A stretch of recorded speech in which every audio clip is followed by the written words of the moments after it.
এই যে এনসিপির দাবিগুলো, সংস্কার হচ্ছে না, সংস্কার করতে দেওয়া হচ্ছে না, গণভোটের দাবি করছেন, এদিকে বিএনপি বলছে যে 1 মাসের মধ্যে নির্বাচনের রোডম্যাপ না দিলে তারা জুলাই থেকে আন্দোলনে যাবে, তাদের কর্মসূচি ঘোষণা করবে। তাহলে আসলে পরিস্থিতি কি আবার একটা এতদিন পর্যন্ত রাজপথে পাল্টাপাল্টি বা মুখোমুখি সেভাবে দেখা যায় না, বাক যুদ্ধের মধ্যে দেখা গেছে, এরকম কি পরিস্থিতির দিকে যাচ্ছে সামনে? রাজপথেও কোনো মুখোমুখি অবস্থান হতে পারে? আমি মনে করি, আমি যেন মিরাজের দিকে যদি একটু অ্যাড্রেস করতে চাই। নির্বাচন কমিশন নিয়োগের যে আইন, সেটা শেখ হাসিনার সময় হয়েছিল, ওটা খারাপ আইন ছিল, সমালোচনা আছে, ফাইন। আমরা আমাদের নির্বাচন ব্যবস্থা সংস্কার কমিশন থেকে একটা পূর্ণাঙ্গ নির্বাচন কমিশন আইন প্রপোজ করেছি। এটা বাংলাদেশের হুম। প্রথম, যেখানে আমরা নিয়োগ, তার আচরণবিধি, তার শাস্তি সবকিছু আছে।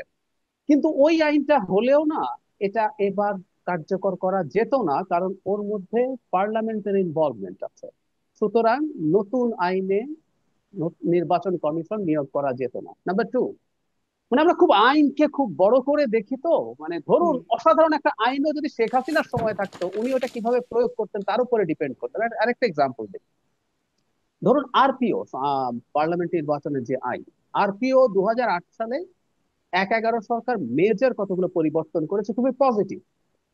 আওয়ামী লীগ ক্ষমতায় আসার পর সব গ্রহণ করে নাই, অনেকগুলো বাদ দিয়েছে, কারণ তারা তো অর্ডিন্যান্স করেছিল। যখন আইনে পরিণত করছে সংসদে, অনেকগুলো বাদ দেওয়ার পরও যে আরপিওটা আছে, যেটার উপর আমরা কাজ করেছি, এটা ফার বেটার আরপিও দেন প্রিভিয়াস ওয়ান। আচ্ছা, এখন বাংলাদেশের সবচেয়ে ভালো নির্বাচন 91, 96, 2001 বা 2008-এর সমালোচনা থাকলেও যদি ধরি, ওগুলো কিন্তু হয়েছিল তুলনামূলকভাবে অনেক খারাপ একটা আরপিওতে। আর শেখ হাসিনার সময়ের বাকি তিনটা নির্বাচন, 14, 18, 24, হয়েছে ফার বেটার একটা আরপিওতে। সেজন্যই বলছি, মানে এগুলো না এক ধরনের তর্কের খাতিরে তর্ক বা কুতর্ক। কারণ হচ্ছে এই যে নির্বাচন কমিশন নিয়োগটা হয়েছে, যাদেরকে যাদেরকে নেয়ার কথা, যে সার্চ কমিটি হয়েছে, এবং শেষ পর্যন্ত সরকারের ফাইনালাইজ করার পরই এটা হয়েছে। আমি মনে করি এই নির্বাচন কমিশন জি। ওই কিন্তু এই শেখ প্রক্রিয়াটা হাসিনার নিয়েও তো আইনে। অনেক প্রশ্ন ছিল। যেহেতু একটু কথা আসছে, আমি ছোট্ট করে, আপনি যেহেতু একদমই সেই ফিল্ডে নির্বাচন সংস্কার কমিশনের সদস্য, কমিটির সদস্য, আমি আপনার কাছ থেকে একটু জানতে চাই যে যখন আপনাদের কমিশনের যে প্রধান বদিউল আলম মজুমদার, তার সাথে আমার কথা বলবার সুযোগ হয়েছিল এই প্রোগ্রামের থ্রুতেই।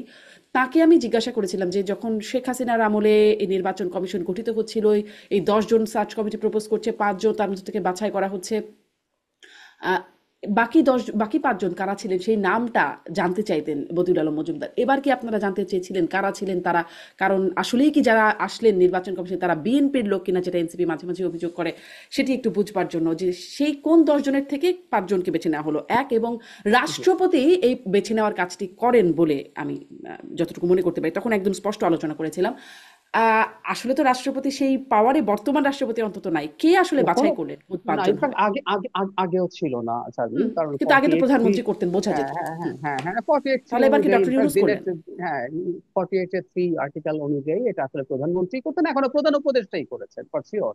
সুতরাং যা যা হয়, যা যা প্রবলেম, এই দায় আসলে প্রধান উপদেষ্টা। কারো এনসিপির যদি মনে হয় যে নির্বাচন কমিশনকে সরাতে হবে, গিয়ে যমুনা ঘেরাও করা দরকার আর কি, সেটা যদি তারা মনে করেন, কারণ এটা প্রধান উপদেষ্টাই দিন শেষে এটাকে ফাইনাল যে লিস্ট, সেটা উনি রাষ্ট্রপতিকে বলেছেন, এবং রাষ্ট্রপতি এটা অ্যাগ্রি করতে বাধ্য।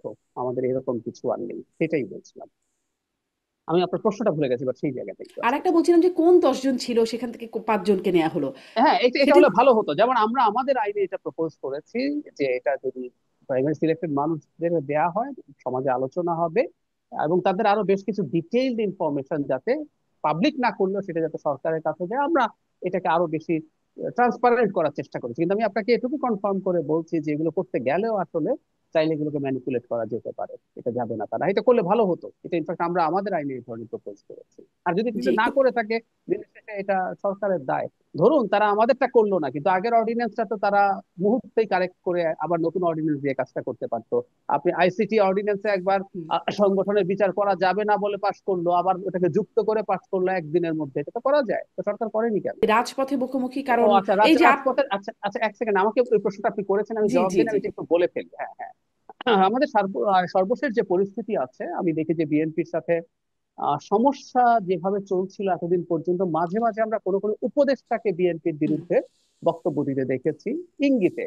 আহ, শুধু নির্বাচনের জন্য এই সরকার গঠিত হয় নাই, আমরা তো নির্বাচিত, আমরা নির্বাচিত না কে বললো, আমাদেরকে 5 বছর চায়, বা একটি দল অধৈর্য হয়ে উঠছে, তারা এটা সেটা করবে, এসব কথাবার্তা বলে আমরা একাধিক উপদেষ্টাকে বক্তব্য দিতে শুনেছি। কিন্তু সাম্প্রতিক সময়ে প্রধান উপদেষ্টা নিজে, আপনি যেটা বলছিলেন যে উনি একটা দলের কথা বলছেন, আসলে একটা দল ডিসেম্বরে নির্বাচন চায় না। আবারও মিস্টার মিরাজ বলবেন আমাকে একটা স্টেটমেন্ট দেখান, সরি, ওই স্টেটমেন্ট দেখানোর দিয়ে সারা দুনিয়ার কোনো পলিটিক্যাল অ্যানালিসিস চলে না। কিন্তু আমি একটা উদাহরণ দিই, তাহলে জিনিসটা বোঝা যাবে। জনাব নাহিদ ইসলাম মার্চ মাসেই রয়টার্স এর সাথে এবং এএফপির সাথে সাক্ষাৎকারে বলেছেন, দেশের আইন শৃঙ্খলা পরিস্থিতির যে অবস্থা, তাতে তার মনে হয় না এই বছর নির্বাচন করা যাবে।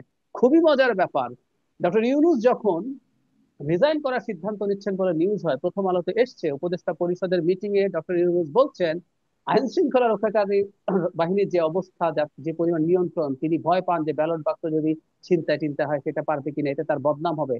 মানে ওই যে এনসিপি, যে ডক্টর ইউনূসের দল, দুটো একসাথে মিলে যায়। তো একমাত্র দল যে আসলে ডিসেম্বরে নির্বাচন চায় না সেটা এনসিপি। তাদের কনটেক্সট দেখে আমরা বলতে পারবো, আবারও বলছি, তারা অন্যান্য যেসব আর দাবি জামাতে আছে। ইসলাম কি চায়? জামাতে ইসলামও তো আসলে জামাত ইসলাম, আমি আমি ধারণা করি জামাতে ইসলাম তার নিজস্ব মন্তব্যগুলো খুবই ফ্লাকচুয়েটিং, কিন্তু আমি ধারণা করি জামাত সম্ভবত রমজানের আগে নির্বাচন হলে তারা এগ্রি করবে, ডিসেম্বর না হলে মিড অফ ফেব্রুয়ারির আগে যদি হয়।